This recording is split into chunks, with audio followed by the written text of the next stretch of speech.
All right, I'm going to start with a couple of questions. Who here takes medication? Who here does not take any medication?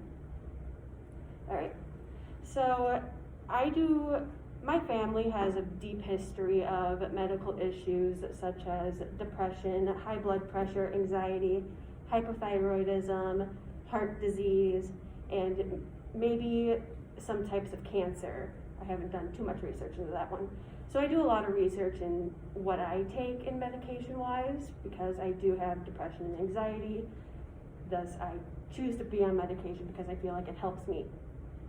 All families have some type of medical issues. Even if you don't know it and you think your family medical history is perfect, you are not excluded from that. There could be a deep history of medication or issues that you don't even know about. Today I'll talk about 3 reasons why you should take medication.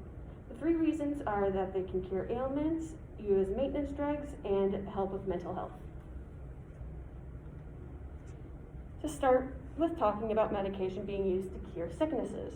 According to Laura Hinman's article, Understanding Medication and What They Do, antibiotics. This type of medication fights bacterial infections.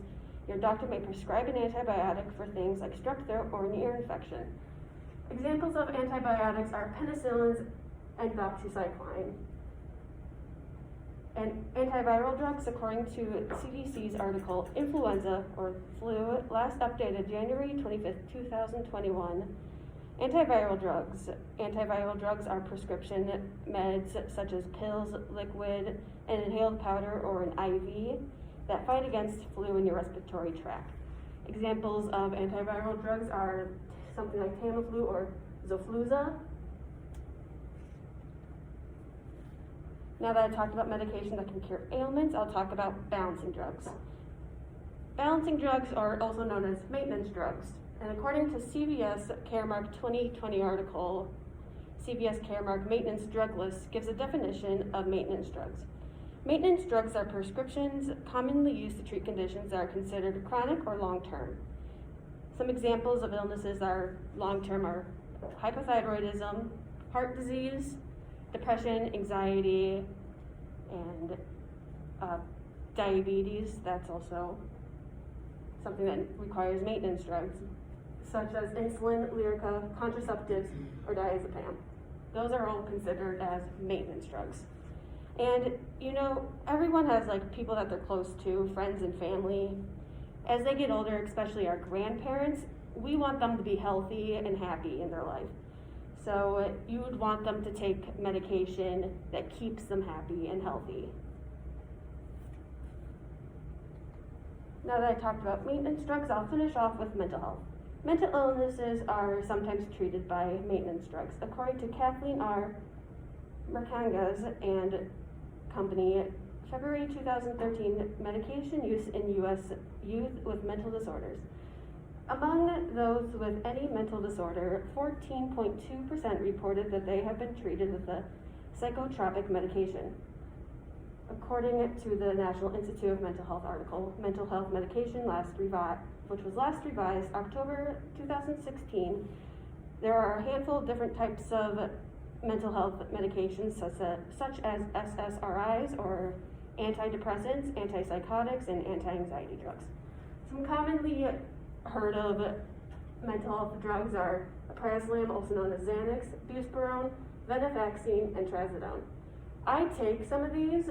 They all can intertwine. Like trazodone helps with sleep and depression, and venlafaxine is also a depression drug, as buspirone and prazolam are anti-anxiety medications. Some are more regulated than others. Like Xanax is very well regulated because some people will take Xanax and start selling it as a street drug, which that's not what it's used for. Though according to Living with Antipsychotic Medication Side Effects, the experience of Australian Mental Health Consumers published December 22nd, 2014 by Paul Morrison, Tom Meehan, Norman J. Stomsky. They wrote about a group of participants who partake in a study that showed side effects of antipsychotics, such as restlessness, weight gain, more of a zombie-like state where you're just kind of sitting there and you just don't really feel yourself, that is a very and nausea. Those are very negative, but sometimes those feelings are more worth it to feel better, and then having something where you feel like you're being worse on the inside than actually feeling better. So far I talked about medication that cures ailments, how maintenance drugs help, and medication used to help with mental health. Next time you feel like you're not yourself, talk to your doctor and see if you can get medication that helps you. Meds can help with your daily life. You should listen to your body and what it wants and what it's telling you. If your family were suffering from a sickness or a mental illness, you would want your family to find some sort of treatment.